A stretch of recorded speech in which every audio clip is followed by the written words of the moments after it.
All right, now let's look at the newspapers here in the front pages. Let me start with the People Daily. On the front page, universities cry foul. Universities cry foul. This is, they're still asking where are the funds. Lecturers put new minister to task over declaration that Treasury will stop funding public universities. And now the UASU, led by the Secretary General Constantine Wesonga, yesterday actually lamented that public universities are in a debt hole due to low funding by the government. And now UASU wants the plan to deny them cash allocations revoked. UK offers Kenya 500 billion shillings for climate change work. That is a deal which was penned by President Uhuru Kenyatta and the UK Prime Minister yesterday in Egypt, Rishi Sunak. And the President and the Prime Minister were meeting at the COP27 Climate Summit in Egypt. So that is a new development there. Ex-Ketraco boss grilled for hours over 18 billion shillings loss.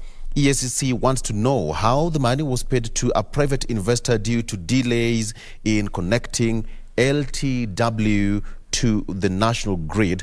That is the Lake Turkana wind power, a project that was being implemented by Ketraco after delays in the execution led to a loss of 18 billion shillings, penalties in the form of deemed generated energy between January 2017 and September 2018. And the man on the spot is Kakamega Governor Fernandez Baraza, who is the immediate CEO of Ketraco.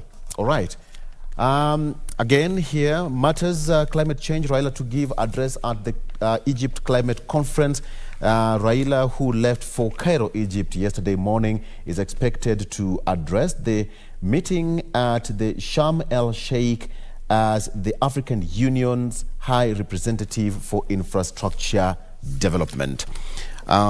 Moving quickly here, storm over plan to stop funding public universities. UASU decries low capitation, says that institutions have been forced to secure and offer their services on credit.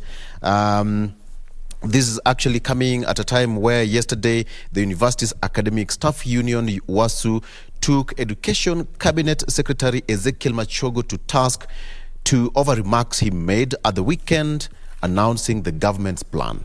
Former legislators fight for EALA jobs. That is what is here. Some 287 people have applied for the 9 positions in the Regional Assembly in Arusha, Tanzania. President William Ruto's Kenya Kwanza coalition has a list of 145 applicants, while ODM Chief Raila Odinga has a list of 96. Now, this means that Azimio will have a list of 12 candidates from ODM, Jubilee and Wiper, and the Kenya Kwanza's majority side will have a list of 15 candidates for vetting. Moving quickly here, produce worth 0.5 billion shillings expire as pilots strike. Cut flour exporters say that this is a result of losses recorded after fresh produce meant for export went stale at the airports after strike. And of course, this is just but an issue and some of the problems that people are now facing as a result of the strike. Showdown looms as House debates PAC membership list. That is, MPs will debate and approve or reject the names proposed by the Kenya Kwanza and Azimio. The Kenya Kwanza, that is the members of the National Assembly and senators to the Parliamentary Service Commission, one of the most powerful commissions in Parliament. And finally, a final before the final. Now, there is a last 16 draw in the Champions League.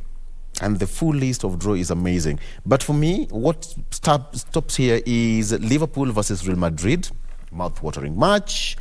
Borussia Dortmund versus Chelsea, Inter Milan versus Porto, and finally PSG versus Bayern Munich.